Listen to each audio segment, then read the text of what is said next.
Good evening. We will wait for another 2-3 minutes and then we will start.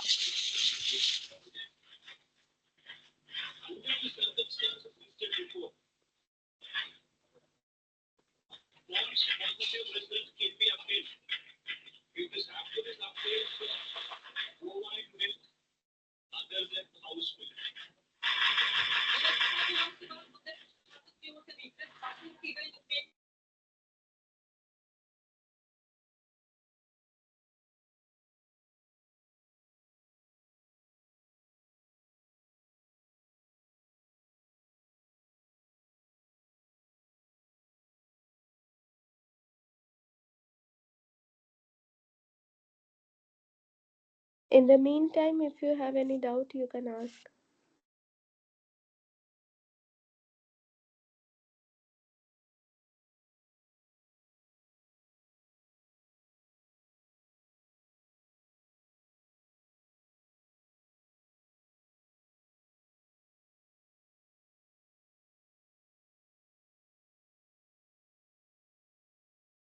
I'm sharing my screen.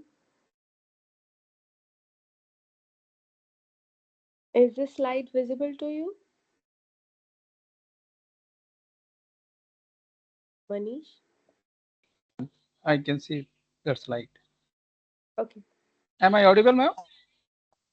Yes, yes, you are audible. Yeah, I can see the slide. Yeah, yeah, thank you. If you have any doubt, you can ask me from week 9 or any week previous to that. Okay. Have you watched the videos of week 9? Yeah. Pardon, ma'am? Have you watched the videos of week 9?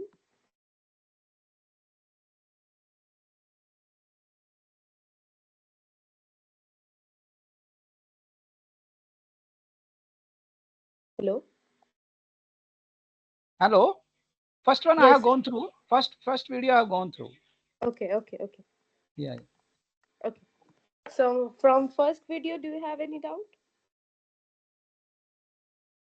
Actually, I have gone through very quickly, so I'll just give some time then. Okay, so I think it will be better if I go through all the important concepts from the week 9 3 videos, right? Okay.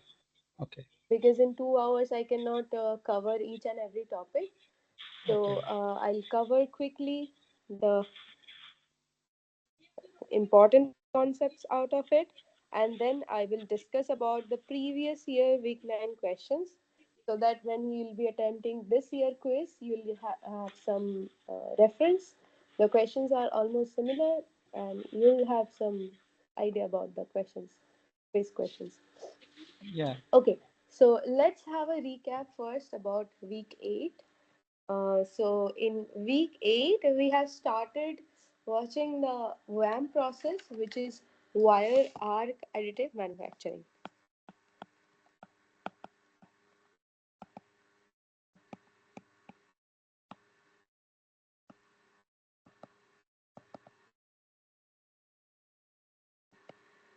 So wire arc additive manufacturing is commonly used for metals.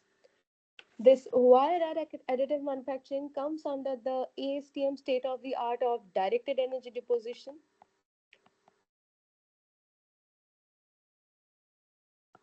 Why I am again and again repeating this thing, as I have repeated this thing in my last class also, because always remember the ASTM standard of additive manufacturing, which is classified into 7 different state of the art. Each state of the art has its own material flow, material kinematics, energy source, and support system mechanisms. So they have different options of them, and under particular state of the art you will have multiple permutation combination of different material kinematics or material flow, energy source, support mechanism. And with the permutation combination of those things, you will have different processes under one state of the art. So under DD we have WAM, which is wire arc additive manufacturing. Then we have powder DD. Then we have wire DD. Then we have DD, which will use powder and electron beam, which can have powder and plasma, which can have electron beam plus wire or plasma and wire. So different permutation and combination you can do in the inside that state of the art, and you'll have different processes. So one process we have already seen, which is WAM. In WAM, the WAM works like mostly welding. So in welding, we know GMAW, gas in a metal arc welding, and then we know that, which is like MIG, metal inert gas welding, and then we have TIG, tungsten inert gas welding. In metal inert gas welding, we use the consumable electrode, where the electrode itself will get melted and deposited over the build plate. And if you are going for TIG, then you will not have the consumable electrode. So basically, you will use a electrode where you will have the base plate, what, positive or negative. Did you watch the last week video? Then you might know. In TIG, what we use here, positive or negative?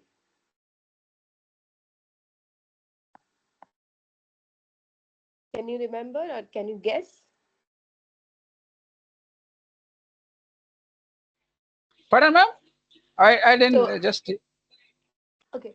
So my question is that in MIG and in TIG, we use different connections, like electrical connections between electrode and substrate. So one we make positive, one we make negative. So which one is positive in case of TIG,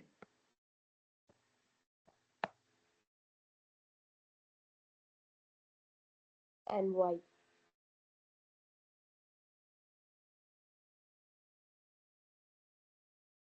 Okay. So if you are really interested in additive manufacturing, then you can just try to understand this thing, because this is very important in case of YM. So Okay, if ma'am. you are Okay. using positive bill plate and negative electrode, then you will have deeper penetration inside bill plate. Obviously, you are generating an arc, and the arc is getting established between the electrode and the build plate, and you'll have deeper heat conductivity, and you'll generate more heat towards the substrate. And this is what needed in case of TIG, but the opposite case is needed for MIG. Why? Because in MIG we need more heat source towards the electrode side, because we need to melt the electrode and deposit over the build plate. So that's why we use the opposite setup in case of MIG. We also use AC source in case of MIG. This is DC, and if you want to go for AC, that is also okay with MIG. And also for some material like aluminium, if you are working with aluminium, it has a higher tendency to get oxidized very easily. So it's preferable that if you are using aluminium, you go for AC source in MIG. Otherwise, if you are going with DC source, with each cycle, when one track is getting deposited, you'll have a fully oxidized track. So to minimize or to avoid the chance of oxidation, we use the AC source. So whenever there will be a plus and minus, that reverse cycle, your oxide layer will get damaged, and you'll get rid of the oxide layer from the track. So your oxide layer cannot be accumulated over the track, which can deteriorate the quality of the printing later on. So that's why we use AC source in case of aluminium. So that is one important concept of WIM, because in case of wire arc additive manufacturing, you are using arc and metal wire as a material, and arc as an electric source, as a heat source. So you have to go for either TIG or MIG. Other than WIM, you have the WAM, but which is using electron beam instead of arc in additive manufacturing. There you don't have to be concerned about this plus minus electrics, like electric connections, because you have to have the more critical situation, which is a vacuum chamber. Because in WEBAM, what happens here, there will be a substrate. Over the substrate, your wire will come. This is the wire which is coming from the wire spool, which is your feedstock material, feedstock.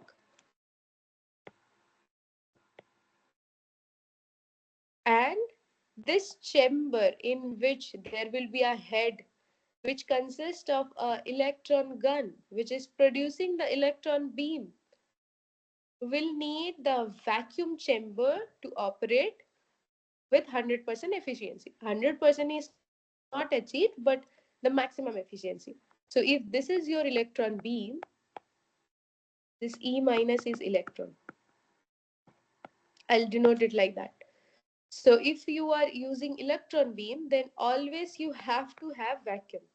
This is very important, you always remember, because electron beam consists of tiny electrons which are coming to a particular direction or towards a particular direction with a very high velocity. And that beam is also concised in a very small diameter. So the electron beam diameter will be something around nanometer or micron, few micron or nanometer.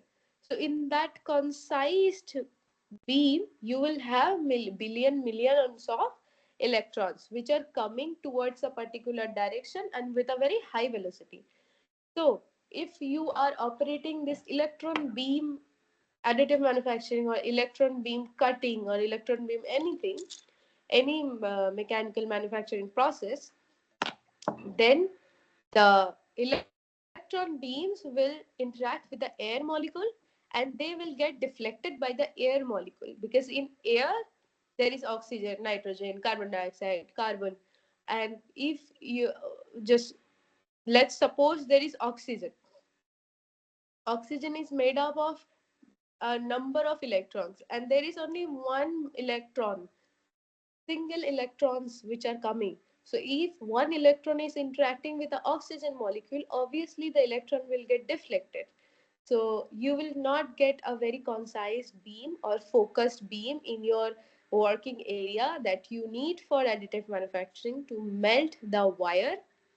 So that's why we don't operate any electron beam manufacturing process in air. We always operate it in vacuum.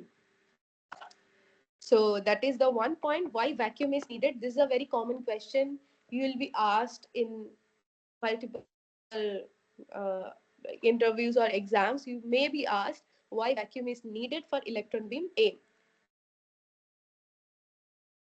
Okay. Okay. Okay. Uh, so the next process is, after electron beam additive manufacturing with wire, we will also have plasma. The same process, plasma. So what happens when you interact some particle with a high energy source, they will get reflected by plus minus ion, and this gas of ions make the plasma, and that plasma can be used as a very high energy heat source to use to melt the wire or powder in case of additive manufacturing. P for plasma. Lastly, the most common and most efficient process in wire additive manufacturing is where you use laser as an energy source. So if you are using laser, again, this is your wire, you are using laser. So this is the laser, and you are getting melted and deposited over the bill plate. This is the bill plate. and this is your deposited track.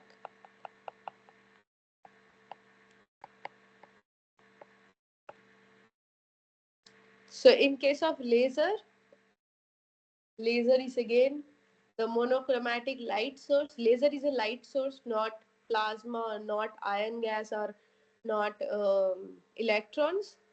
These are photons, light with monochromatic wavelength, like only one wavelength.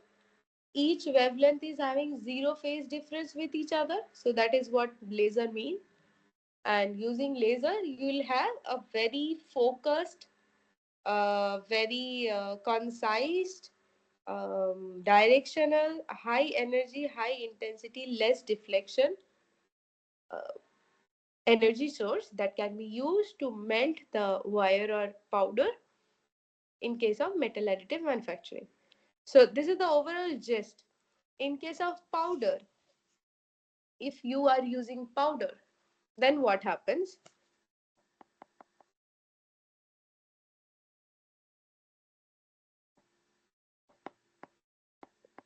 Powder will take more space to be focused. So like laser, the powders will also come and focused at one position.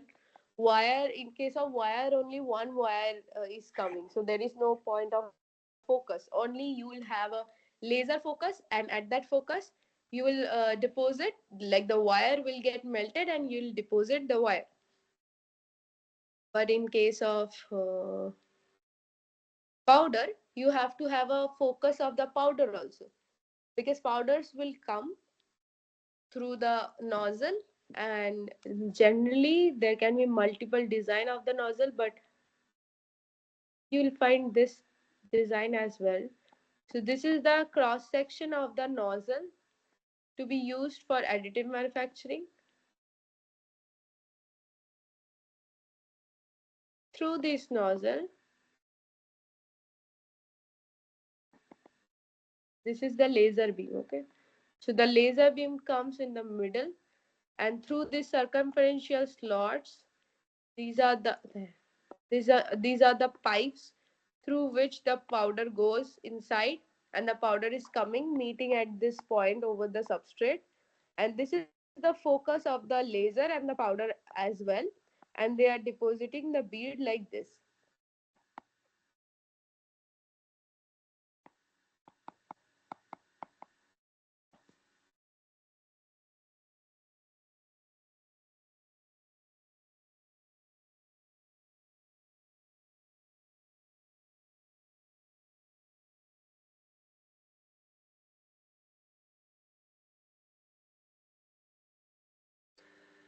So now when you are using powder, so this is one configuration, and which is called coaxial.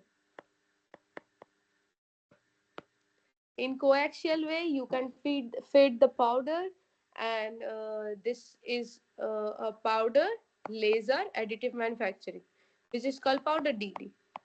There can be different configuration of powder and laser as well that I have discussed in my previous lecture. So you can go through that in YouTube, and if you want me to repeat, I can repeat that as well. Other than that, there can be powder electron beam. Similarly, the powder will come, electron beam will come, they will interact on a focus position of the powder as well as electron beam.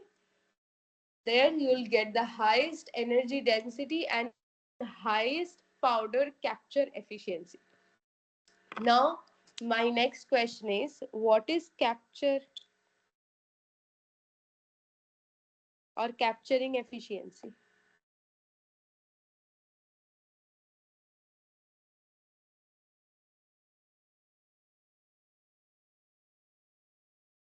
In case of powder DD,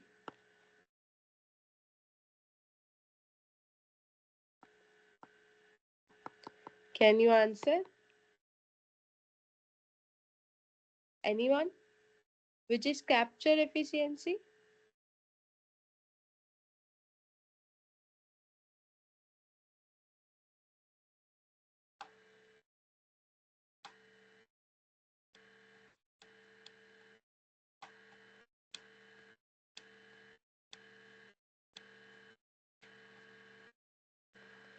No idea? Any guesses? What can be capture efficiency? Just one hint is when the our working zone is at the focus of the powder, our capture efficiency increases. When we come towards the focus of the powder,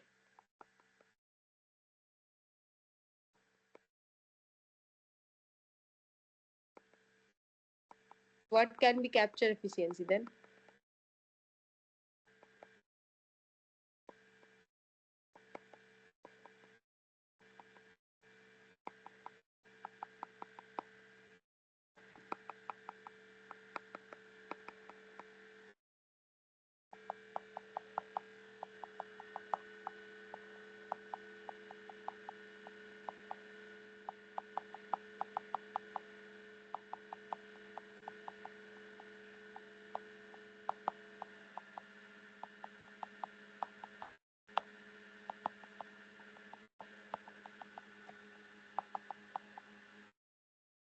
No idea? No guesses? So this question is my other two guys. Have you watched the videos of week 9?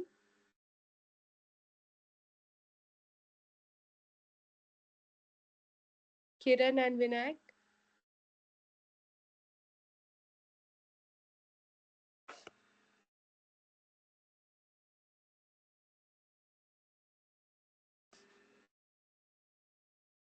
Did you watch the lecture videos of week 9? Watched. Okay. About to watch. And Vinayak?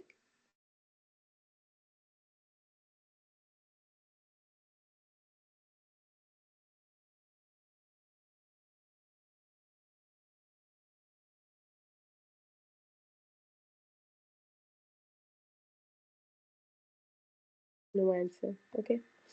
So capture efficiency means in case of wire, if the wire is coming, this wire is having a constant diameter throughout the path. So if the laser is getting focused at this point or the laser is getting focused at this point, do you feel will there be any difference? So this is point number 1, this is point number 2. If you are using lens 1, you will focus the laser at point number 1. If you are using lens 2, then you will focus the laser at point number 2. Will there be any difference between the deposition in the deposition between this 1 and 2? So the answer is no. There will not be any difference whether the focus will be at 1 or 2 because the wire diameter is constant throughout the path. Okay, but if you are using powder, and in case of powder, the powder cannot come in a constant diameter way. So they come through the circumferential slots present in that nozzle. So due to which there will be a focus of the powder as well.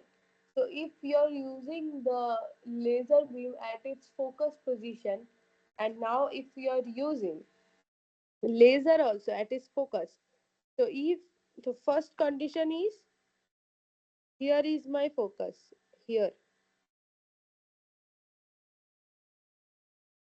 Second condition is my focus is at second. And third condition is my focus is here. So can you answer? Will there be any difference in the deposition between 1, 2 and 3 position?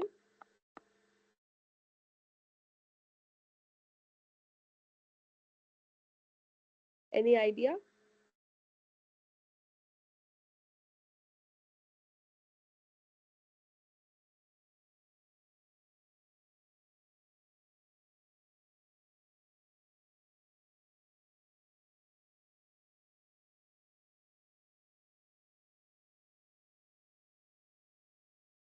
So there will be difference. If you are using point number 1, then your scenario is something like this. The powder is coming like this and your laser beam is like this and you're depositing. So at this focus position, you'll have the highest energy density. You'll deposit the bead like this, but there will be so many unmelted powder particles here and there. Okay. But if you are depositing at point number 2, then your focus spot of the laser and your focus spot of the powder is same position. So all the powder which are coming in its way will get melted and deposited. There will be no wastage of the powder. There will be no unmelted powder particles you can find here and there around the deposition. If you are depositing in point number 3, that is this situation, then again there will be powder coming like this and your laser beam is coming like this. So this is the portion where the powder will get melted and deposited. But what about this portion? So many unmelted powder particles. So this is why if we are using the focus of powder, you will get 100% like towards 100% utilization of the powder particles which are coming through the nozzle. But in other way, in any other configuration, you will not be using all the powder particles which are coming from the nozzle. So this is called the capture efficiency. If you can use or utilize, by saying utilize I mean that how much powder you are melting versus how much powder is actually coming. So if you are having something like 1 towards 1, that means your capture efficiency is maximum and your motive should be to get the maximum amount of capture efficiency so that you can utilize all the powder particles which are coming and there will be no wastage. And if I omit the word wastage, then if you are not worried about your wastage, you have lot of money, you can waste powders, you just want to get the deposition right. Then also, if you are having some unmelted powder particles here and there around the deposition, you will have porosity, you will have very bad surface roughness, you will not have the strength and the good quality in your printed part if you are not utilizing all the powders which are coming. Okay, so that's why capture efficiency is very important term and very important concept in powder TD. So this was one thing I wanted to discuss. Now let's again focus on the lecture videos which have been covered. So as I said, under the state of the art of directed energy deposition, now we have idea how many processes can be there. So there can be YM, there can be YM using electron beam instead of arc or plasma instead of arc. There can be laser instead of arc. In case of DD, directed energy deposition, instead of wire, we can use powder. With powder, arc is generally not used. So electron beam and the laser is used. In DD also, laser DD is the most common DD method. Like laser DD with powder and wire, anyone. Either the laser is using the wire as a raw material, or the laser is used to melt the powder which is the raw material. Then we now know what is capture efficiency in powder DD, which is not needed in case of wire DD or wire process. Next, let's understand what is electron beam wire additive manufacturing. So we call it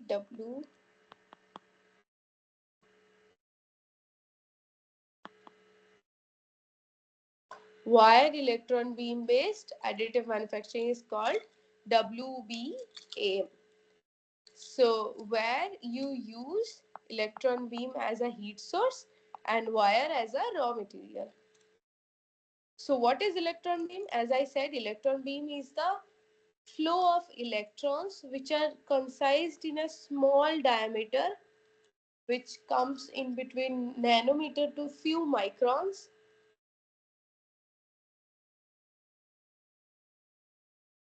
Then, okay, yes. So then, if we are using wire, then this is the deposited bead. Now there are few things. One thing is the material transfer.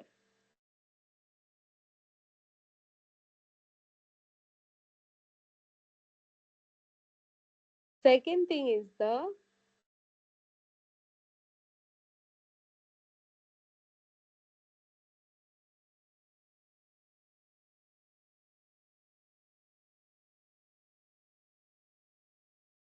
heat source delivery system. Third thing is the EV material interaction.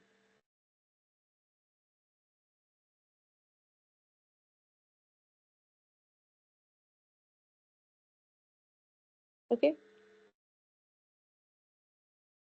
So in case of EB, the material transfer can be similar as the TIG or MIG. It can be globular, it can be transfer. So all those things we know, those are general terms. It can be globular, it can be bridge. So I'm not going into that, like from where a globule can be formed and that can be deposited, or it can make a bridge between the substrate and the wire, and from the bridge, after certain point, after achieving that highest level of heat density, the bridge will be detached from the wire and you'll get the deposited beam. So those things are fine. Let's talk about the heat source delivery system, because this is new about this process, and the other thing is electron beam material interaction. So in case of heat source delivery system,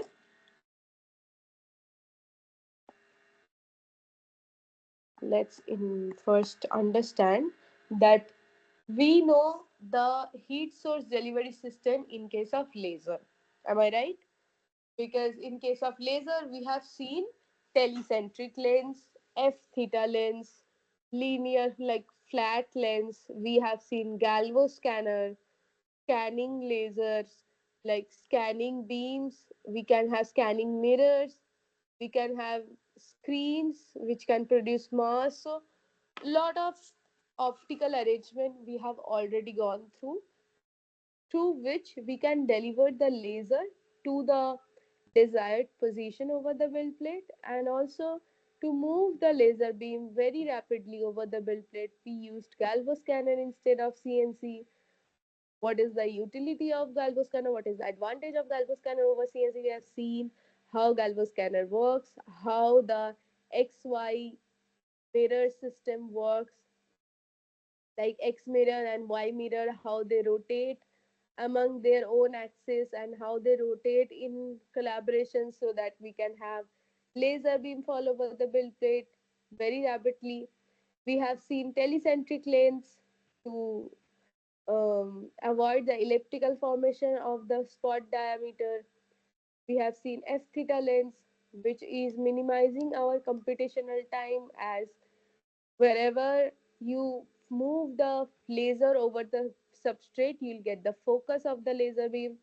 So those things we have seen. So from our 10, 11, 12th class knowledge, we know this is the light. Lens will focus the light, make the light focused over a paper. This is our 11th standard knowledge. Laser is a light source. So laser will work similarly with lenses. But here we are using electron beam instead of laser as the heat source.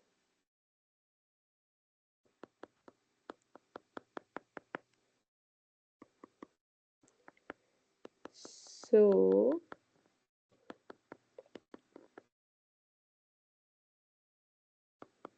let's suppose this is the electron beam coming.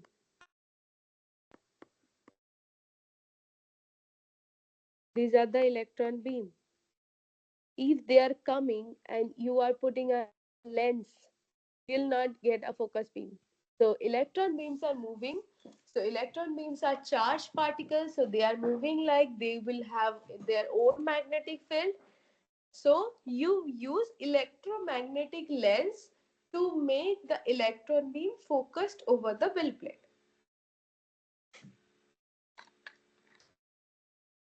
Just a second.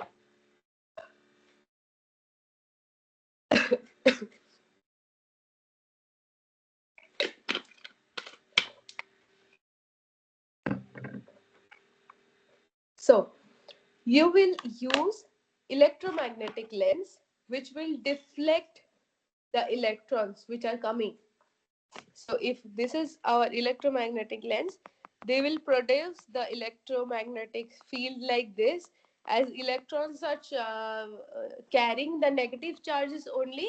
And if you are giving the negative electric field, like electric field where you can produce negative charge field, then you can deflect the electron beams, and you can deflect the electron beam in such a manner that it will get focused over a certain distance. This is distance x. So after magnetic lens, after 1x distance, you will have the focused electron beam. And over that focus, I would like to deposit my wire, because at the focus spot only I can have the highest energy density. So this is how we focus the electron beam and get the deposition over the bill plate. So this is a very general funda about electron beam delivery system. But there are not one electromagnetic coil, there can be multiple electromagnetic coil that will be used to focus the electron beam over the bill plate. You can go through the lecture and can know the various types of magnetic coils, which are electromagnetic lenses, which are used to deflect the electron beam to a particular location over the bill plate. So this is one thing. This is the second. So the third is the electron beam material interaction. So in case of EV WAM process, we don't have any heat bill plate heating. So in case of laser, you will have bill plate heating. Bill plate heating is again very much important, because in case of any metal additive manufacturing, you are using a metal bill plate and you are depositing metal powder or wire over the bill plate. And if your first layer is not fully attached to the bill plate, if your first layer is not fully diffused inside the bill plate, not fully diffused inside but properly diffused inside the material substrate, then you will not have a proper bonding between the substrate and the first layer. And if your first layer is not fully attached, then your subsequent layers will be failed. There will be warping and you'll have failed parts. I can show you good picture and videos of warping that I have recently got in one of my printing using laser powder. So you'll understand how and why warping works. Anyway, so your attachment of the first layer and build plate is very important. That's why we go for build plate heating. If you are going for build plate heating, then what will be the advantage? So one thing is, in additive manufacturing, in metal additive, you move the heat source very fast. If this is your build plate and this is your laser source, you move this laser source in case of DD in the range of 300 millimeter per minute or 600 millimeter per minute. Okay, so you can see how fast it is. As it is very fast, the heating cooling cycle in DD is also very fast. If the heating cooling cycle is fast for the first layer, your substrate is in room temperature. And if you are depositing your first layer this fast, so your cooling rate will be so high that there will be not enough time for which your heat can go inside the build plate and diffuse the first layer with the build plate. Am I understand and understandable? If you're not understanding, you can tell me. If your cooling rate is very high, and if you are not heating up your substrate, so your substrate is in room temperature, and suddenly you are printing at a very high energy density, so when the laser fall over the build plate at this, the instantaneous temperature rises up to 3000 degrees centigrade sometimes. So from room temperature suddenly you are giving 3000 degrees centigrade, and also that is getting cooled down very fast. So obviously you are not providing enough time for the heat to go inside the build plate so that you can have a proper bonding between the build plate and the first layer. So that's why we go for build plate heating. We heat up the build plate and then we deposit the first layer, so that there is already some heat present inside the substrate. So this will enhance the chance of good diffusion between your build plate and first layer. The second point is, as your cooling rate is very high, you often get high residual stress in your part. But if you are using build plate heating, then you can also minimize the chance of getting high residual stress in your parts. If you want to know more about this topic, how it is happening, and so you can ask me later, because right now I want to move on to the next topic. Now also you can ask me, I can elaborately discuss. So this is why build plate heating is very important. So in case of electron beam additive manufacturing, build plate heating option is not present sometimes. So in case of electron beam, what happens? Uh, there is a very good picture in the slide that I cannot draw right now, but still I will try to. So if this is your build plate,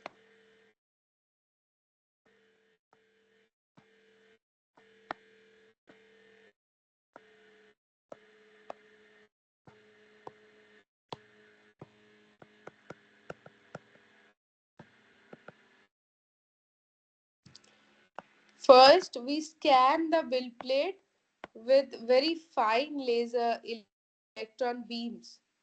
So this is electron beam, like one electron beam moving at this direction and then going to this point, and then moving in this direction, then again going to this point, moving this point, moving, and this point, moving.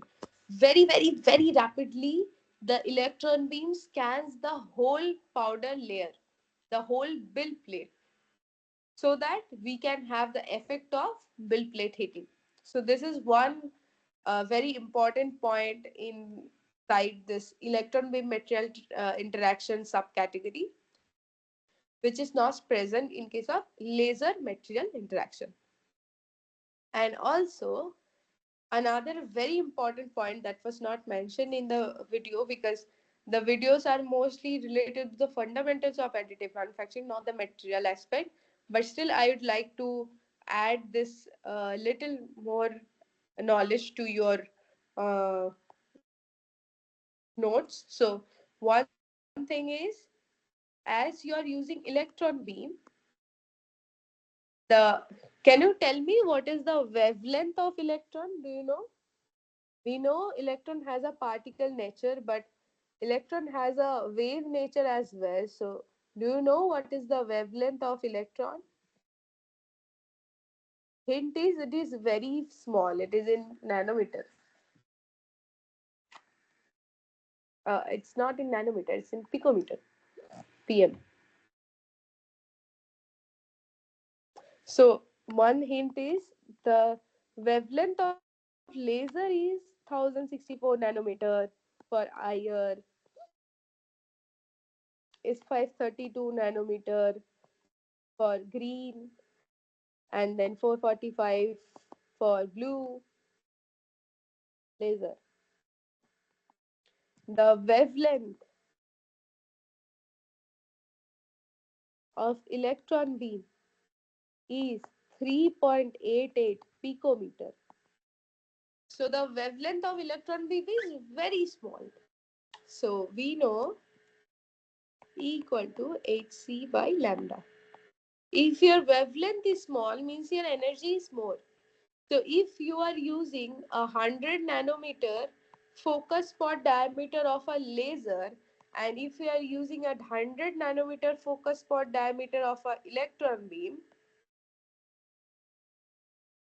and in laser you are using 400 watt, in electron beam also, for example, you are using 400 watt equivalent power,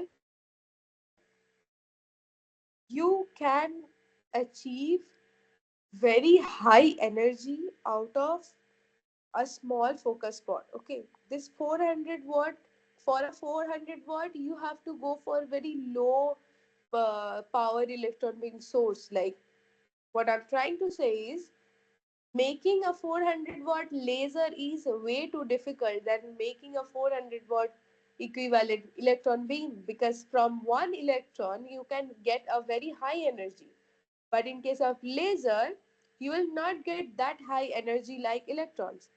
So because of which there is a curve in which you will have materials and you will have wavelength.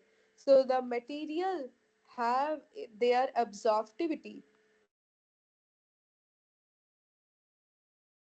Their absorptivity increases when we have decreased. So I can draw the graph like this. So their absorptivity,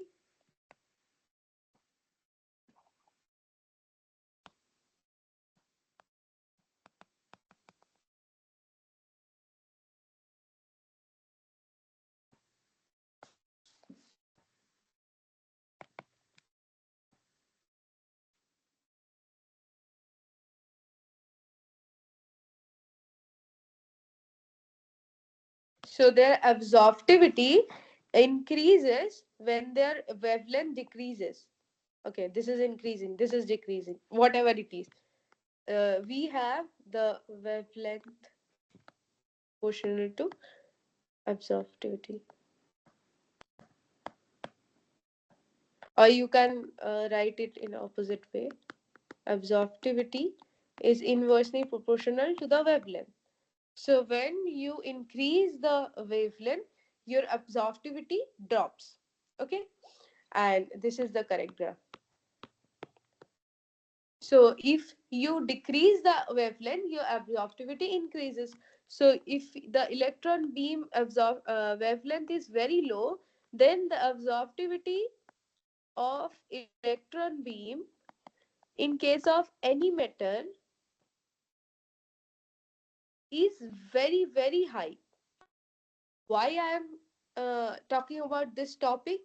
Because when you work with copper, aluminium, gold, silver, gold, okay, this type of metals, which are also known as white metal, which are highly reflective metal,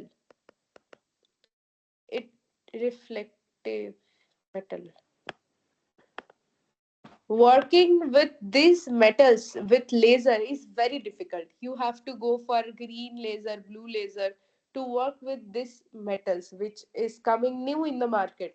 But if you work with the electron beam, your work, half of your work will be done, because the absorptivity will drastically increase in case of electron beam for these metals. And other than these metals, other metals have already high absorptivity in laser, so their absorptivity will even increase for electron beam. So I hope you understood this topic. So that's why using electron beam is a very good choice. But again, there are pros and cons both. So pros we have already discussed. If I talk about cons, then electron beam additive manufacturing have to have a vacuum chamber. Now you are using one vacuum pump, that can be rotary pump, that can be diffusion pump, turbomolecular pump. So in case of additive manufacturing, you have to achieve very high vacuum. So maybe you will be using turbomolecular pump, and for that both the thing increases. One thing is, for a very large chamber, achieving that high vacuum is very difficult. It will take lot of hours or even days. And then if you are trying to achieve very high vacuum in a very large chamber, you have to have a very highly efficient thermomolecular pump, which also increases the cost. So cost and time. So the chamber size you have to decrease if you have to work with EB.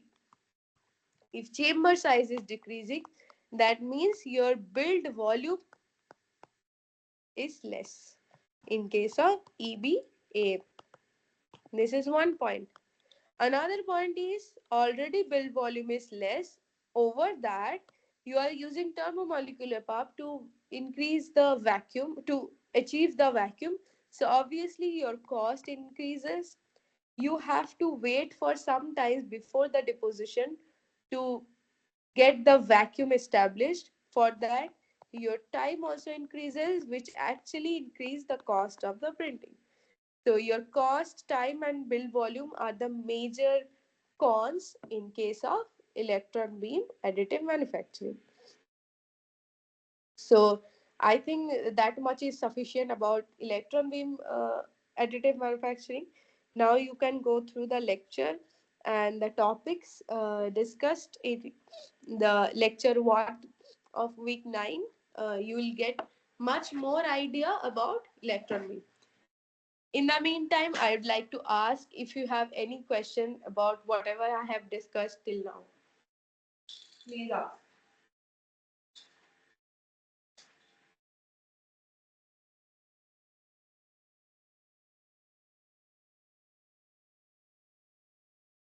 No doubt?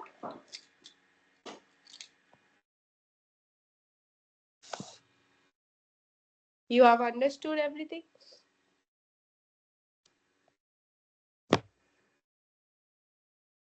To what temperature the build plate to be heated?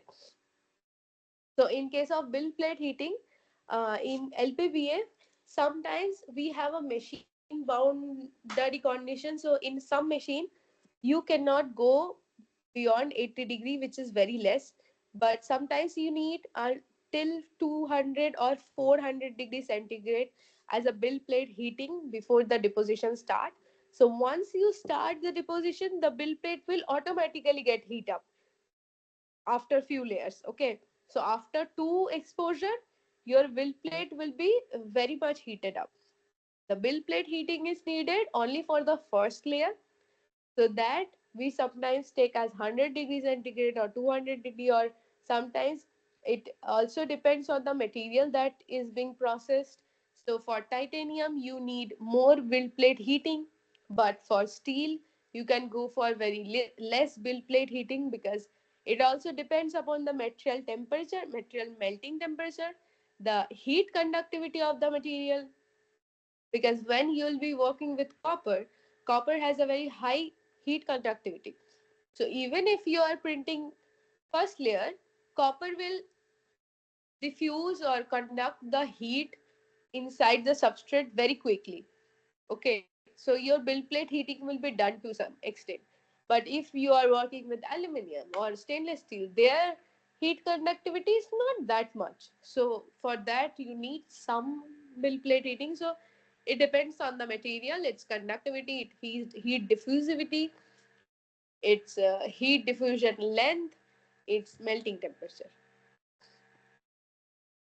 Sorry, my health is not good today. Uh, if you have any other question, you can ask.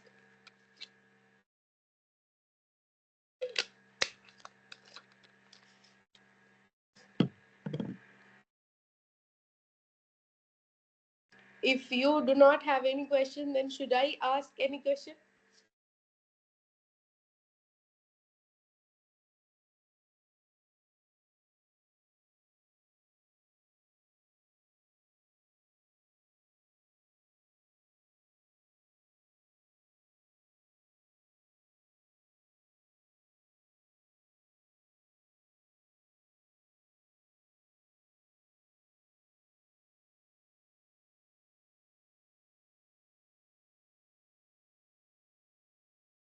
No. Yes. What?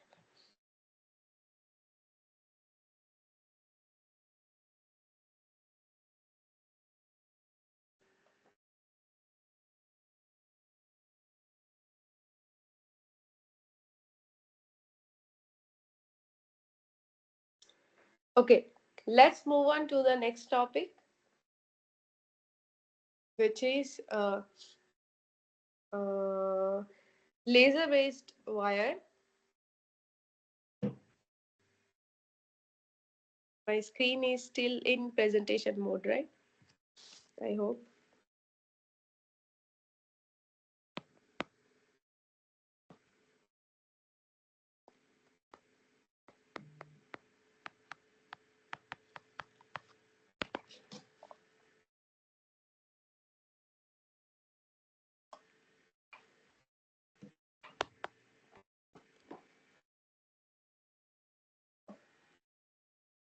In case of wire DD, so I will not call it as BOIM because BOIM means arc, but here we are using laser, so you can just call it at laser wire DD.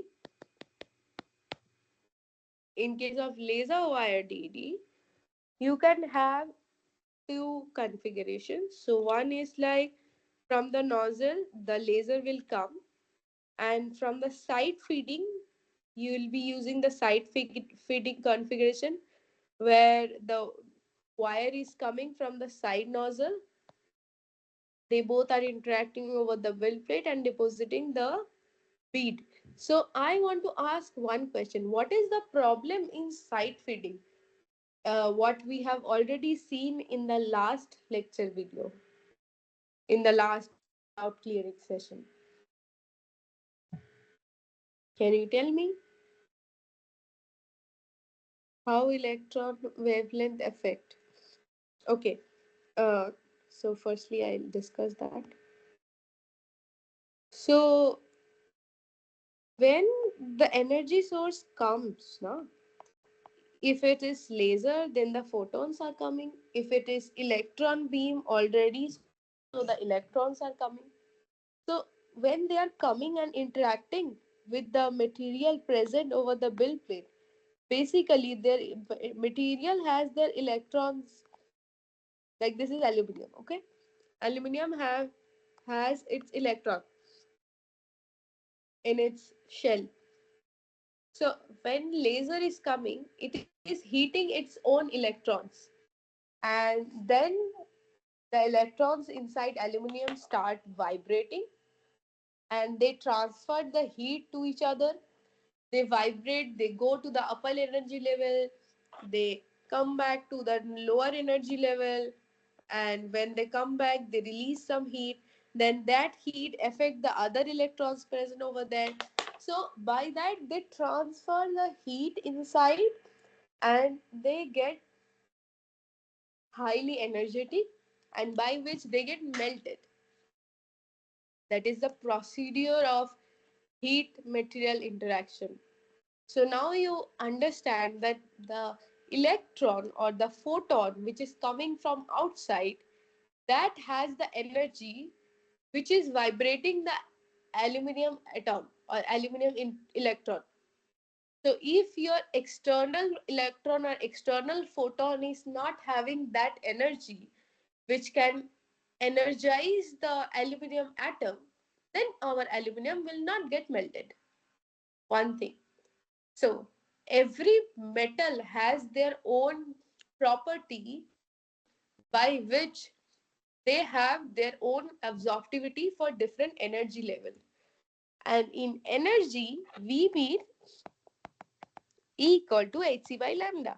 And lambda is the one factor that will be changed because Planck's constant and the speed of light is constant. So basically energy is reversely proportional to lambda. So the material which is this thing. So if our material is having this much wavelength, very low wavelength, that will have very high absorptivity. But if my material is interacting with a very high wavelength, I that will have low absorptivity. Why? Because high wavelength means energy is low of that external source. If the energy of the external source is itself very low, then it cannot energize the aluminum atom. Here I am working with aluminum. If you are working with steel and you are doing the same thing, you are using the high wavelength, then again high wavelength means low energy. And if your laser or electron beam, which is your external energy source, is not having sufficient energy, that it cannot in turn energize your stainless steel or aluminum atom. That's why the wavelength is important in case of absorptivity. People don't talk about the wavelength much because they do use the stainless steel, titanium, inconel, these things. But whenever you will be using copper, aluminum, you will see the effect of wavelength, because these metals actually reflect the high wavelength very much. Other metals do not reflect that much. They have their own property, they have their own chemistry, so that's why they reflect. But that reflection we can minimize. Reflect means what? They are not absorbing the energy. So what? If I increase the energy, they have to absorb it. So the same logic. If I'm increasing the energy somehow, if I can increase the energy of the external heat source somehow, then I can make the copper aluminum absorb the external heat source. So that is why if you are using electron beam in the place of laser, electron beams are having very less wavelength. So they will have more energy than laser. So in case of 400-watt laser or 400-watt equivalent electron beam, the absorptivity of electron beam will be much higher than the 400-watt laser. So that is what I wanted to make you all understand. Is it clear?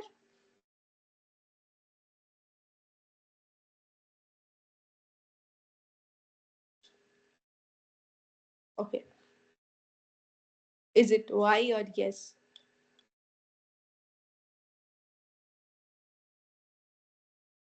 I hope it is yes.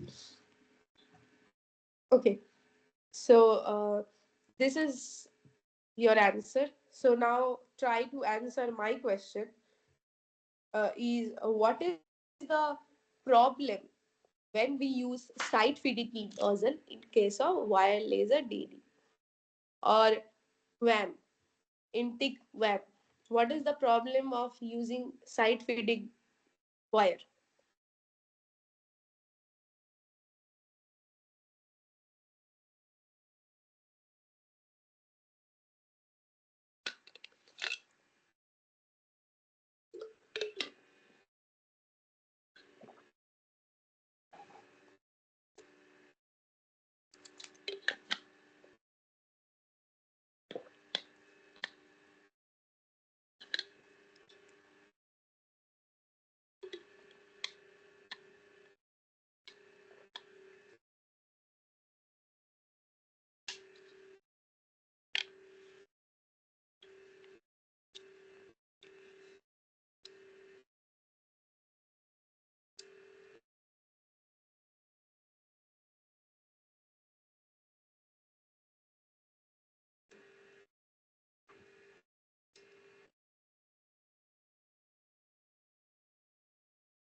Good surface finish. Why do you think that side feeding will give you bad surface finish? Why?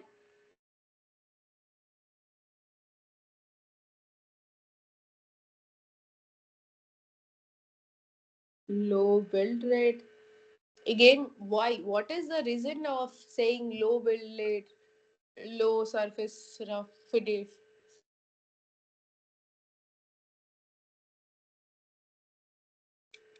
What is the problem in side feeding?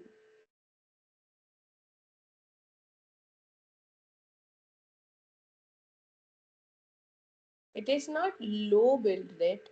It is something different.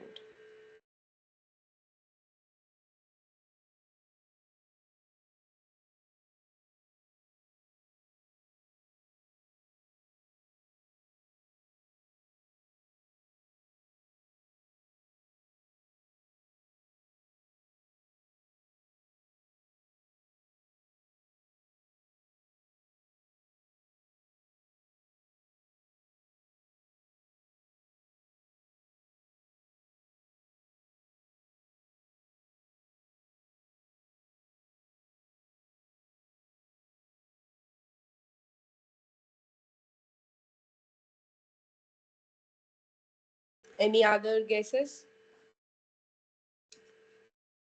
Try to understand that what is happening in case of side nozzle or side feed. In case of coaxial, if I draw the top view, this was the wire and this is the laser beam. Now this is coaxial. In case of side feeding, now you try to resolve the top view of the side feeding. Hint is, when this coaxial moves in this build direction, it will be same. What happens when the side feeding, that there will be something in side feeding, and what happens when they move in this build direction?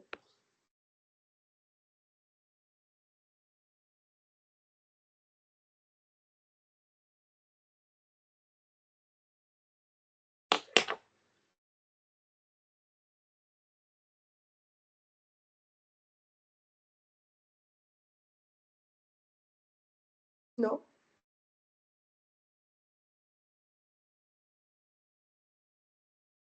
you can unmute yourself and tell me also rather than writing in the chat box.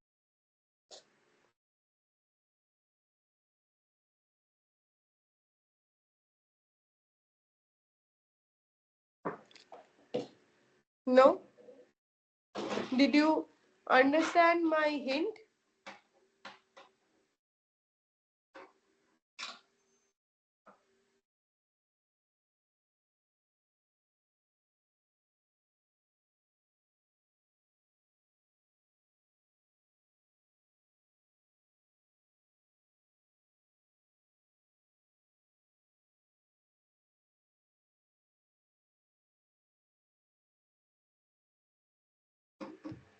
Okay.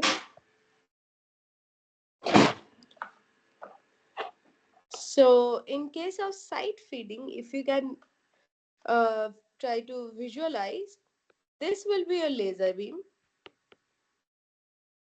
and this is the wire coming here.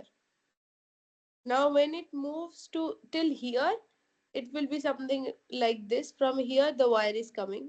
But when you are moving in this direction and you are here, now the wire is coming from here. And when you are again moving in this direction, the wire is coming here. And then again, when you are coming back, your wire is here. So continuously, the position of the wire, the overlap position of the wire and laser beam is not constant throughout the printing. If there is one position, overlapping position between wire and laser, that should be constant throughout your printing. Otherwise, if you change the overlap position, you will change the heat transfer rate, the heat conductivity. Not the heat conductivity, but the heat transfer rate and the heat which the wire is getting.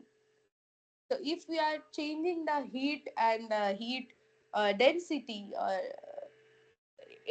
laser power density, energy density, you will change the mechanical, metallurgical property of the deposited beam, and which is not desired.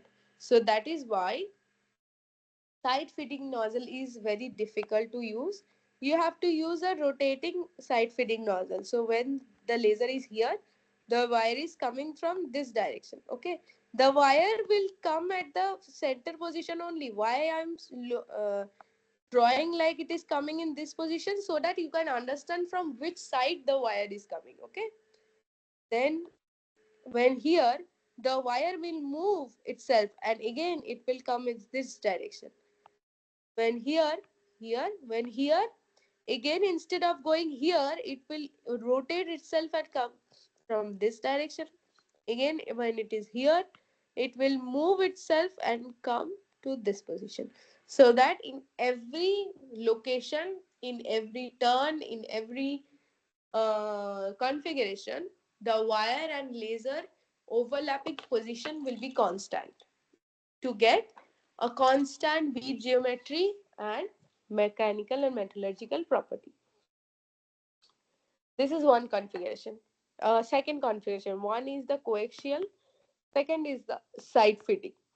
Okay, there can be multiple others. So there can be configuration like where wire is coming from the middle, and instead of one laser beam, three or six laser beam or four five laser beams are coming, meeting at one point, which is the focus, and there the deposition is occurred. Okay, so different type of configurations are there in market for different companies. They own their own configuration by which they sell their machine. So this is the general knowledge about wire laser DD. So as I said, uh, there can be configuration in terms of the overlapping of the laser beam and wire. There can be configuration where you are using different types of laser beam also. So excuse me, instead of changing the position of the wire, you can change the laser beam position also. How? You can change the shape of the beam.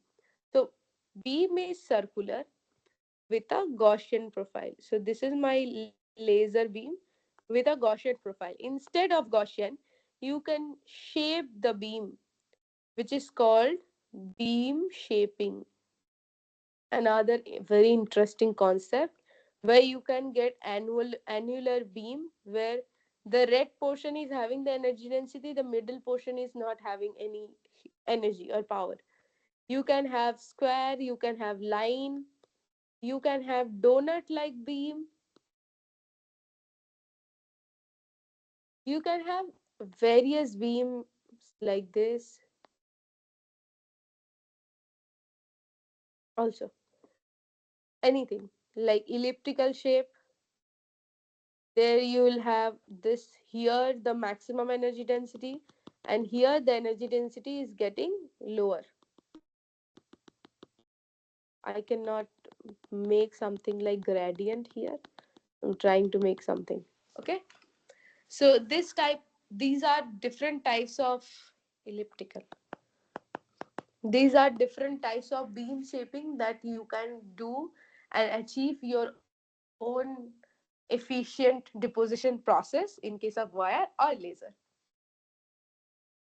So in case of wire, people generally use robot systems. From robot, the wire comes. From robot, the arc or laser comes. And also how you are feeding the wire, your deposition will be varied. And deposition means your laser, your deposited beam quality will be varied. So in case of laser wire additive manufacturing or laser metal wire additive manufacturing, if I talk about the process parameter, then you guys will tell me what will be the process parameter in case of laser metal wire additive manufacturing. Process parameter. Let's discuss about the process parameter. Tell me, according to you, what can be the process parameter? Most important.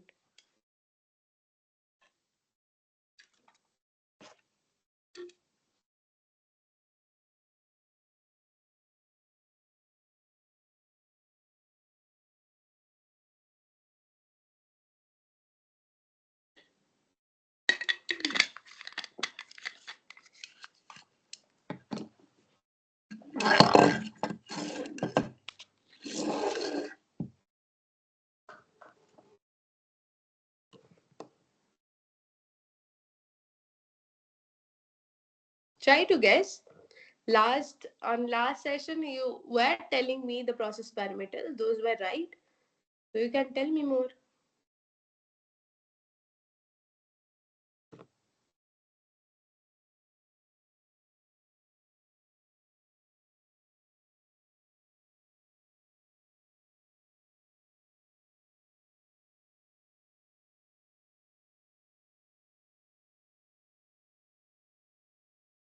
Wire size.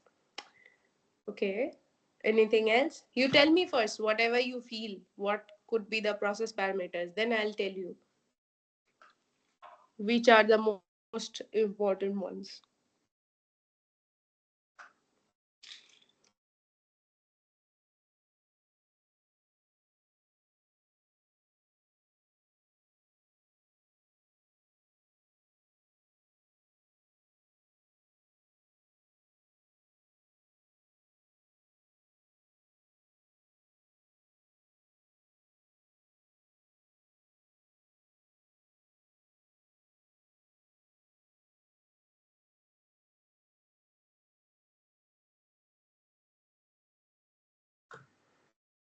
Wire feed rate. Good.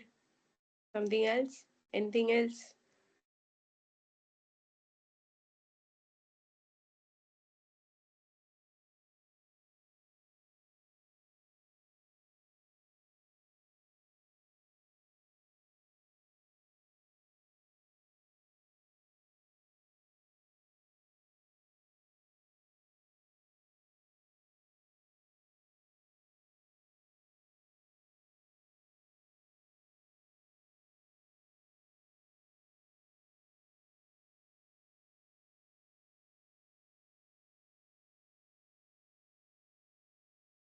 Deposition rate.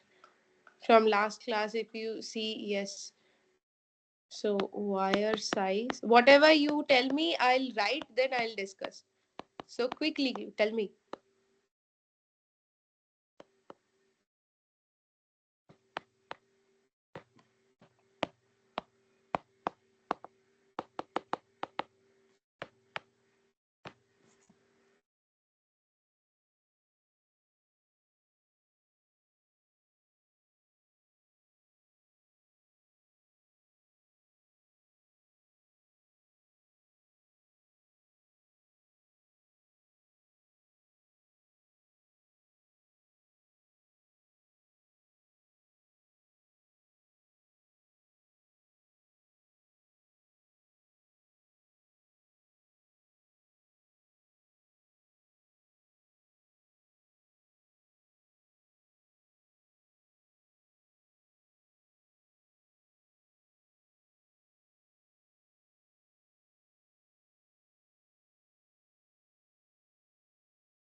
Material property. Material properties cannot be a process parameter. Process parameter means try to understand. I'm giving you one hint, otherwise, it will take more time. So, if I'm talking about laser, wire, aim. So aim will have its own process parameter. So there are few common process parameter you'll find in any aim process. Find first, try to think about that. Then for wire, what will come? Like for example, you have tell me that wire feeding rate for wire particularly it is coming, and for laser also it will have its own process parameter. So all three combined you will have 20-25 process parameters. So now you try to guess more and tell me. If I tell you all the process parameter, you will again forget things and not understand that. So that's why I want you guys to participate and think about this.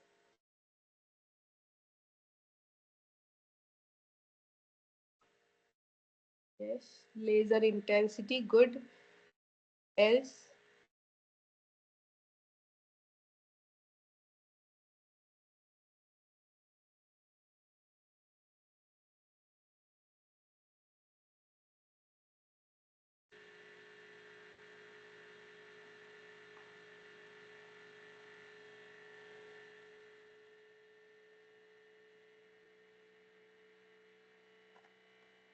let me write down this one.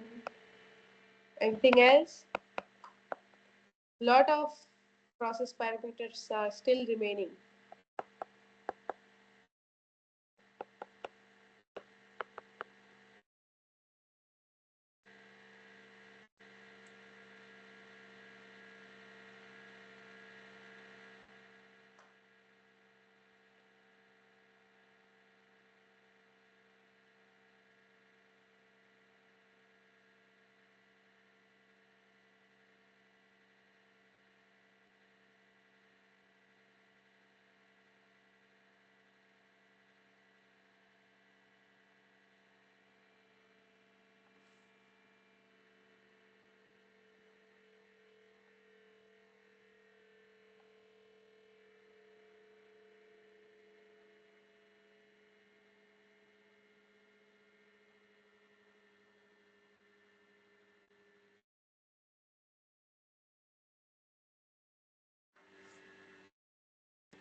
Power. Good. Then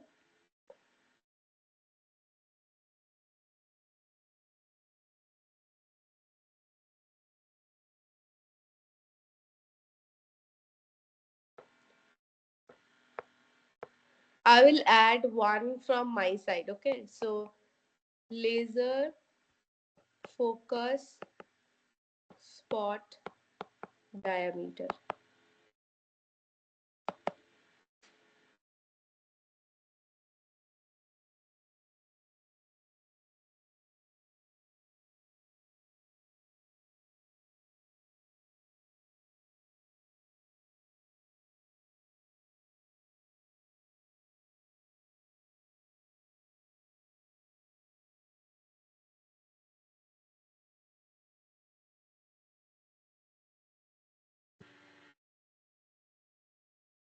Nothing more.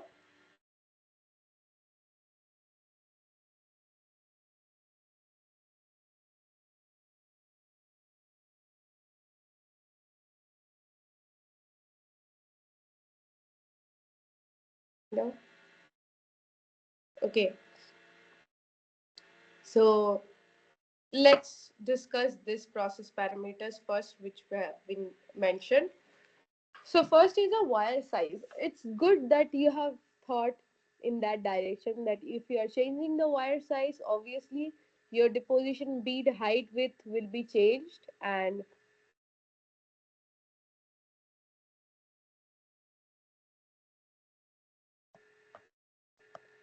will be changed, and your deposition pattern, like your quality, your surface roughness, porosity, density, everything will have effect, uh, like on effect of these things. But you cannot change the wire size.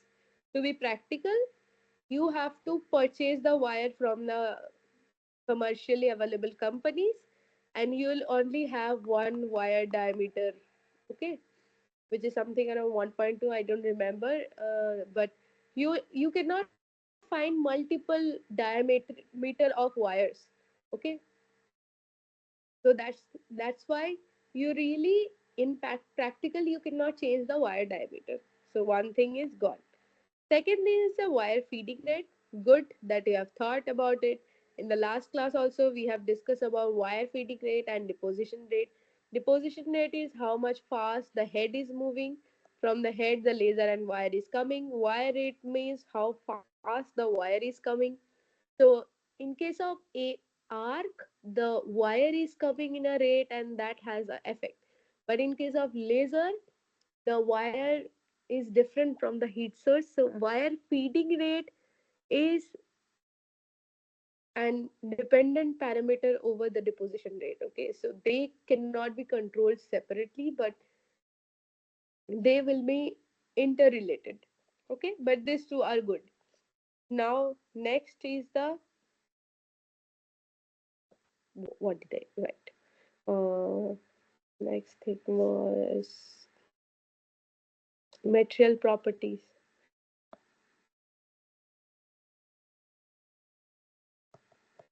So material properties is again, obviously, if we are changing the material, material property like the material have will have its own melting temperature, its own heat conductivity, its own density, its own heat diffusion, heat diffusivity, heat diffusion length, its own not cooling, its own microstructural aspects also, but its own crystallinity like FCC or BCC, martensitic formation or stennitic formation, what are the precipitations, alloying components. Yes, you are correct. The material will have its own properties, and on dependent upon that property, you will have the property of your bead. Obviously, the deposition bead.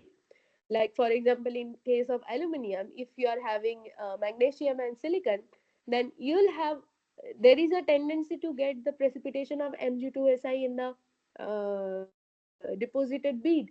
So if you are not having magnesium and silicon in enough quantity, you will not have the precipitation in the bead.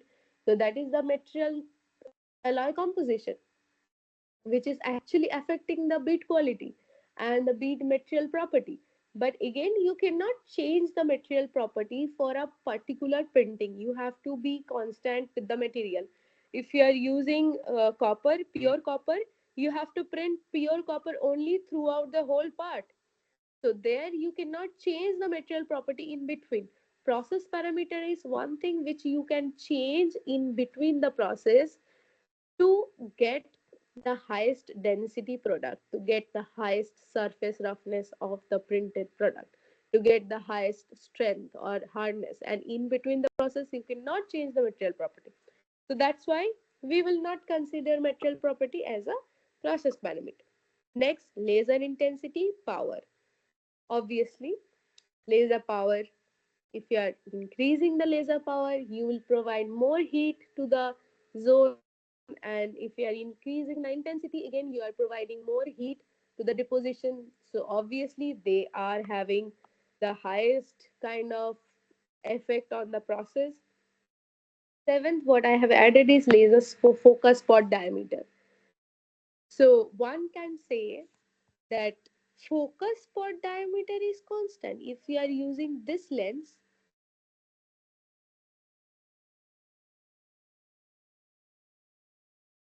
if you are using a particular f theta lens or a particular telecentric lens, lens f1, lens name, you will have the focus point diameter which is constant. Then how can you change it in between the process? So basically we don't change the focus, but we change the spot diameter. So we can print here, we can print here, or we can print here, okay, or here. So these are four different zone. If we are printing at one, you will have the focus, you'll have the spot diameter like this, okay, which is spot diameter d1. If you are printing in 2, you will have spot diameter d2. If you are printing at 3, you will have the focus spot diameter d3, and in 4 you will have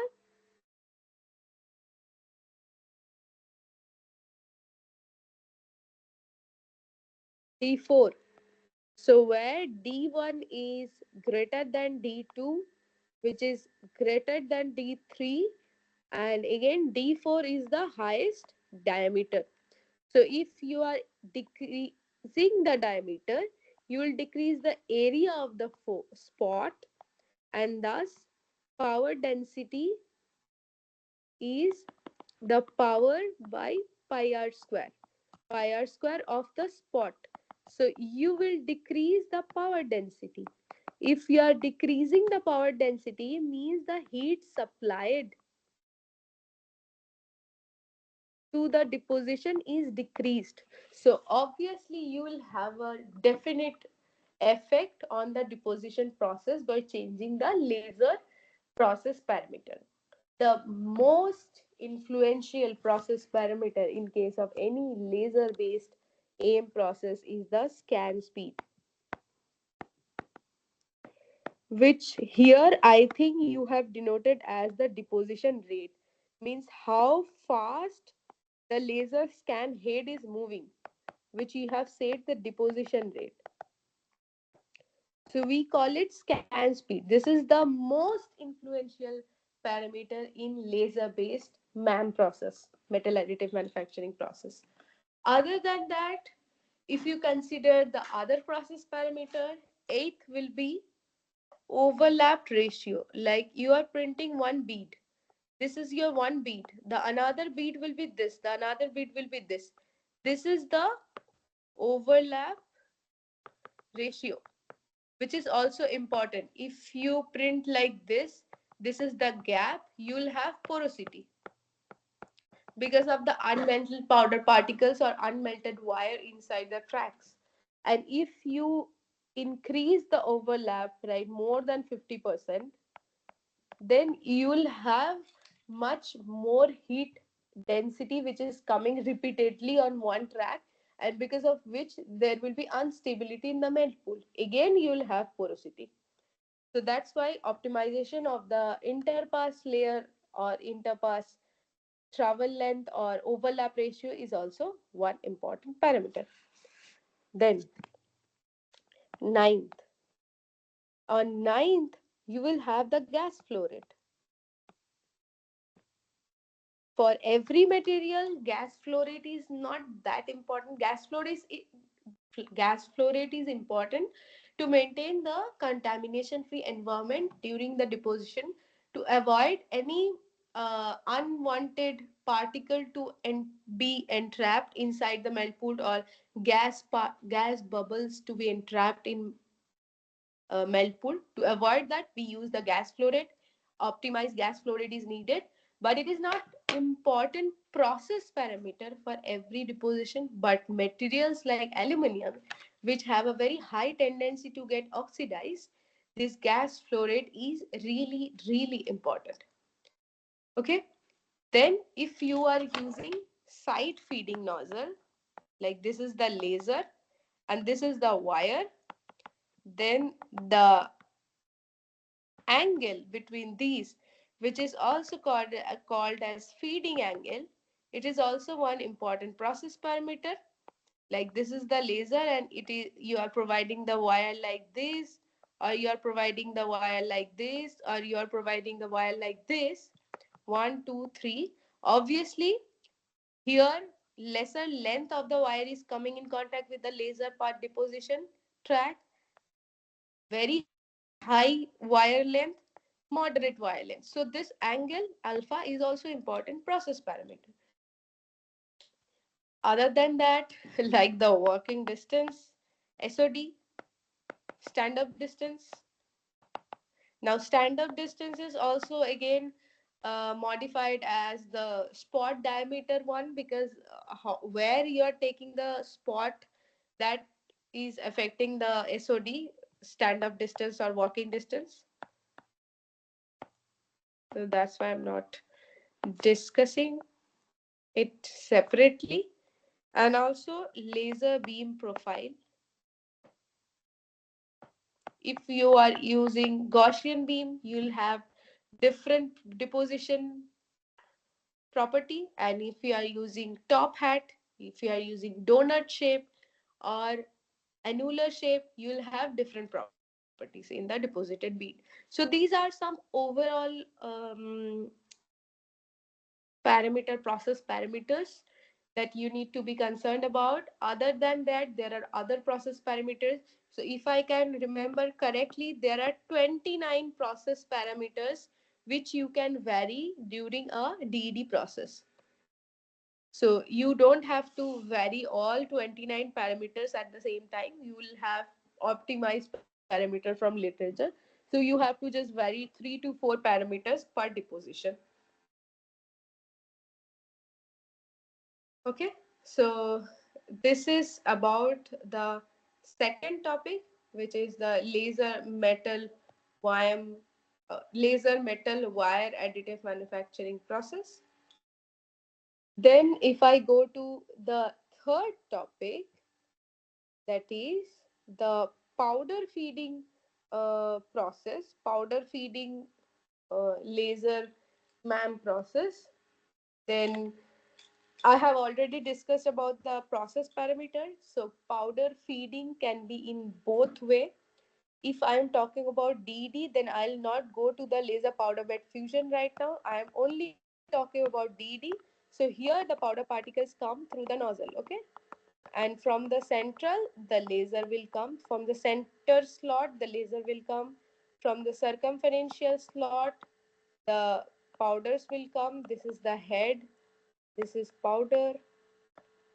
This is laser. They are both are depositing, interacting over the build plate and depositing the bead substrate. Okay.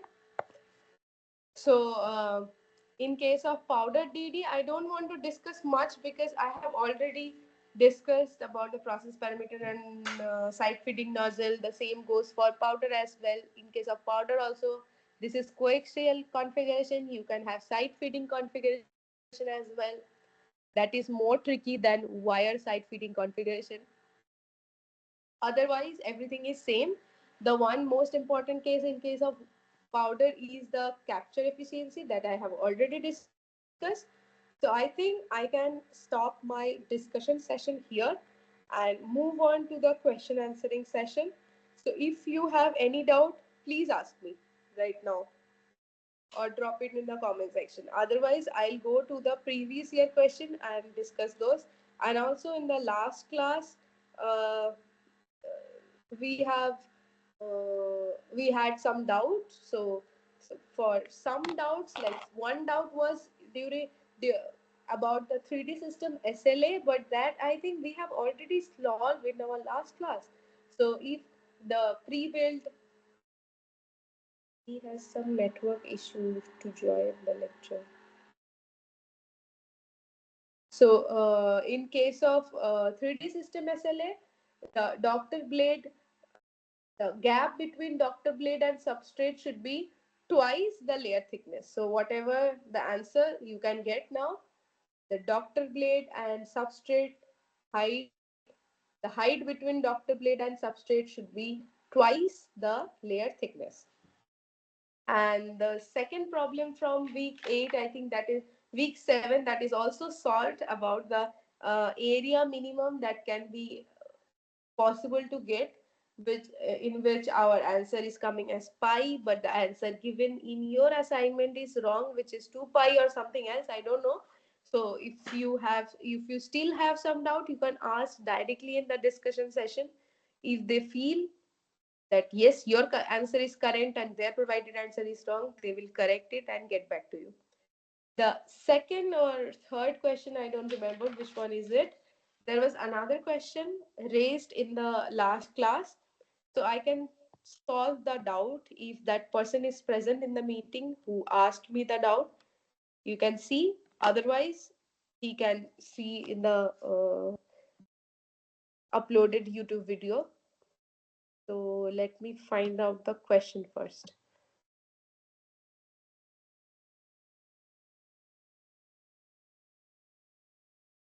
So, do you guys have the access to the solution of the week quizzes?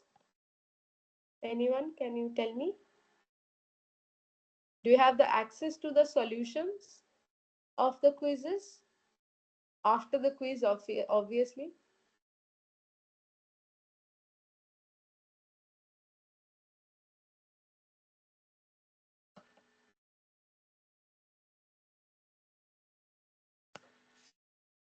Yes or no?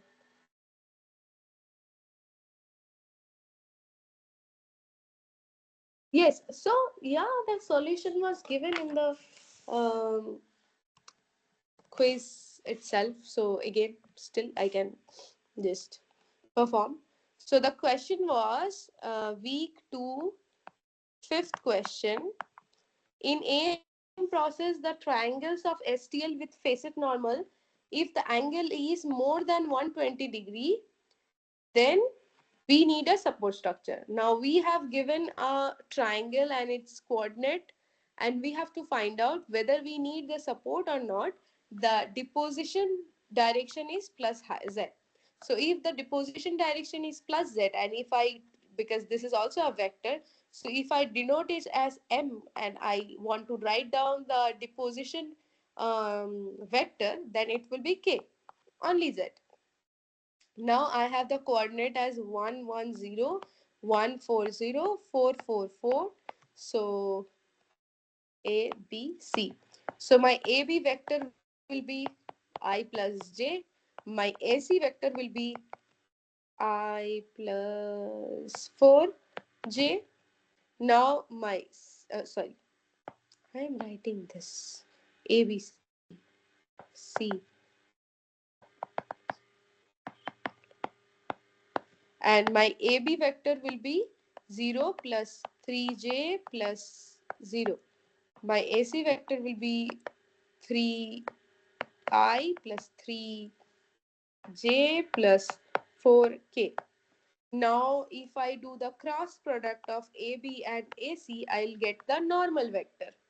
So, if I draw the vector, so it's 1, 1. So, here it's again 1, 4. So, here, and it's 4, 4, 4. So the thing is something like this, and its normal is here. I think the support is needed, but let's find out. So if I do the ABAC cross, then I'll get the normal vector direction. So the cross product result is coming as 12i minus 9k. So the cos theta between the normal vector and this is the normal vector and this is the deposition direction. So the angle between the normal and the deposition direction will be cos theta equal to this is n. So n m by the value of n and the value of m.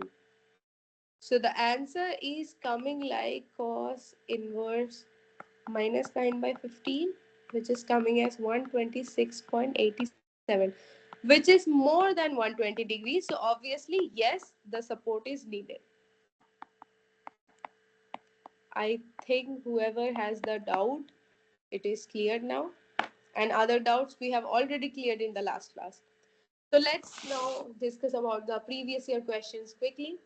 So first question is,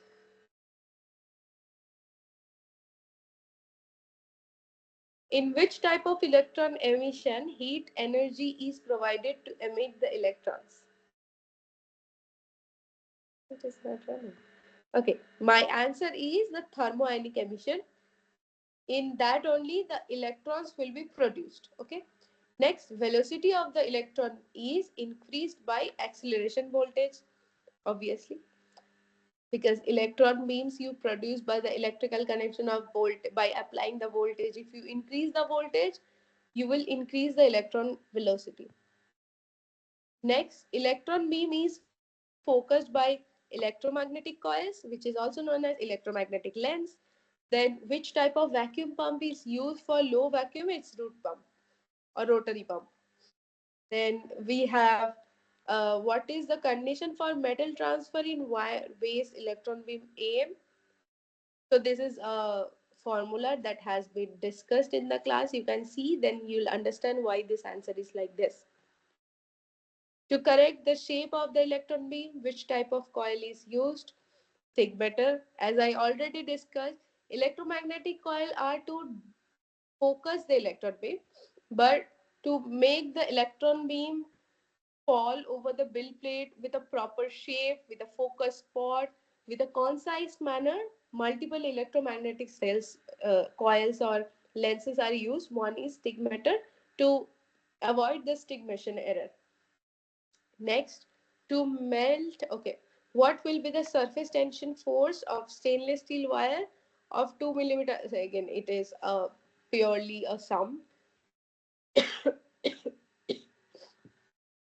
It's very easy. You can find in your lecture video because you have to go through the lecture video anyway to attend the quiz. For 8, there is again one sum. I can write the formula. So power required to melt is pi by 4 d square bf rho cp del t, just tm minus t0 plus latent heat of fusion. Using this, you will get the answer. The answer will come. I have solved it 3.6 volt. So this is the range. Next is the why vacuum is required for electron beam. Focus the electron beam, cathode life will be increased, good material integrity of the parts, so all of that. Following, match the following.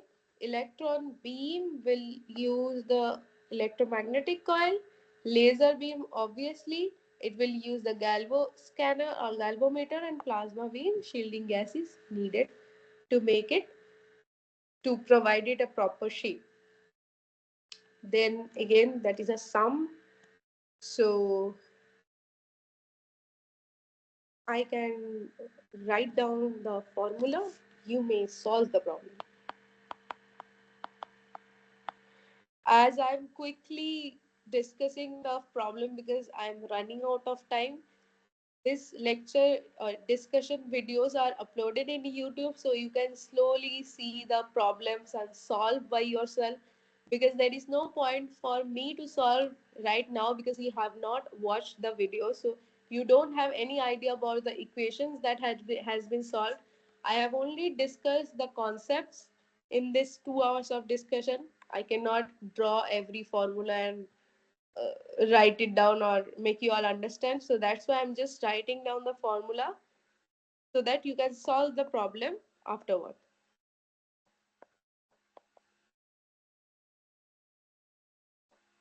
It's coming as obviously 10 to 3 and real का formula होता है pi for the square by 1.7 to 8, which is coming as 4.24, which is coming in this range. So if you see,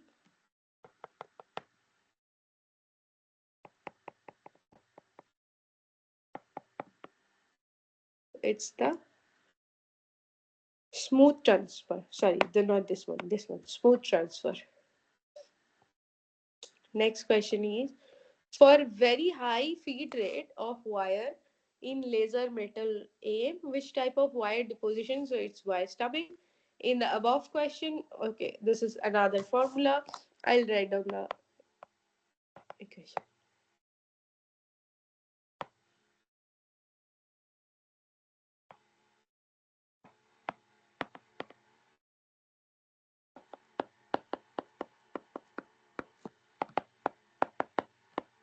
So it's again smooth wire transfer because it's again coming in that same range. To avoid the anisotropy in parts fabricated by powder feed based additive manufacturing process, which of the following nozzles should be used? So it's lateral feeding,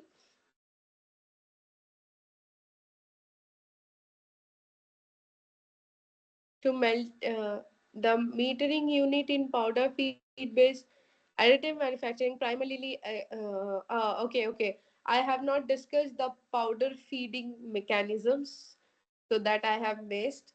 So in case of laser powder DD, there will be used one powder feeder. In case of wire, you can just simply get the spool of wire and put it inside the head and your wire will come. But in case of powder, you have to provide a carrier gas which will carry the powder through the pipe to the head for the deposition. And how it will carry the powder, also powder will have the tendency to get agglomerated very easily, so obviously you have to have a rotation and motion in your powder, constant motion inside the powder hopper. So powder hopper is a container where you will have the powder inside, and there will be a rotation in this disc where the powder will come, and then again when there will be a hole, the gas will come and carry the powder from this side, and it will carry till the head of the uh, nozzle, and then the powder comes. So there is a motion in the powder hopper, there is a carrier gas which is carrying the powder, so that's why there is a powder flow rate as well. In case of wire DD, you will have wire feed rate at what speed the wire is coming, and in case of powder DD, you will have a powder feeding rate. Okay, so to control the powder mass flow rate, you have to have a metering unit in case of that powder feed A. Next, and XG cord when laser optical are typically used to achieve which of the following? Laser beam intensity distribution. It's annular. The laser metal wired sorry additive manufacturing, the phenomena of wire dripping. So primarily it is because of the very low wire speed. Select the incorrect statement. It is that inner gas is used for plasma medium. Inner incorrect statement made in the context of powder delivery nozzle in powder feed based laser additive. So inert gas is used for the shielding of the melt pool, which is called as shielding gas. Inert gas is used to deliver the powder to the milk pool, which is known as carrier gas, and inert gas is used to for the laser optics protection, which is called shrouding gas. So this is called shielding gas. This is called carrier gas. This is called shrouding gas, but this is not useful here. So this is the incorrect one. For the given setup indicated in the moving direction, orientation of the wire feed related to the energy density. So it's front feeding. Then, okay, sorry, there is misorder in the animation. Lateral feed powder delivery nozzle can be used to deposit uniform tracks while cladding of cylinder workpieces primarily because it can maintain constant feed. Because cladding means there will be a large shaft, it will rotate on its own axis, and the laser is coming, the powder is coming. This is laser, this is powder. And if it's not lateral feeding means coaxial, it will be very difficult to make the cladding process work. So that's why for cladding, lateral feeding is more viable option. So that's about this discussion series. If you have any question, we can discuss.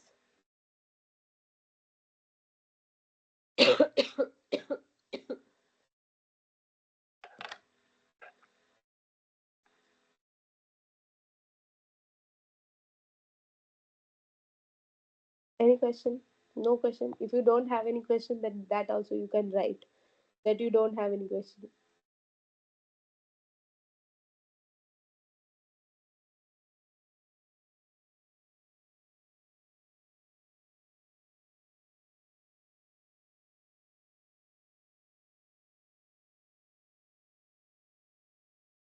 Nope.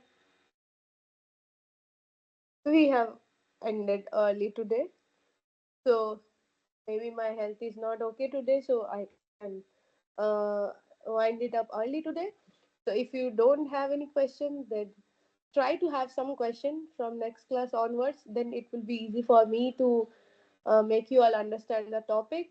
Otherwise, we can go like this from next class onwards. You can suggest me. So I was thinking that you go through the lectures from the next week. If you are watching, like next week will be week 10 videos, so you are supposed to watch the week 10 lecture videos before coming to this discussion session. If you can watch those videos, then we can have a quick discussion session, like question answering session on week 10 videos. I will ask you some question from the week 10, some conceptual question, not mathematical equation I will ask. So don't worry, so that I can understand whether you are understanding the topic or not just mugging up. So that's one point. Another, if you cannot watch the videos because of your other works, we can have a question answering session from week 9 so that we can have a recap, and I can also understand that whatever I have talked about today, whether you guys have understood or not. So anyone will work. So next class onwards, we will have a question answering session. I will write down some questions before coming to this discussion session.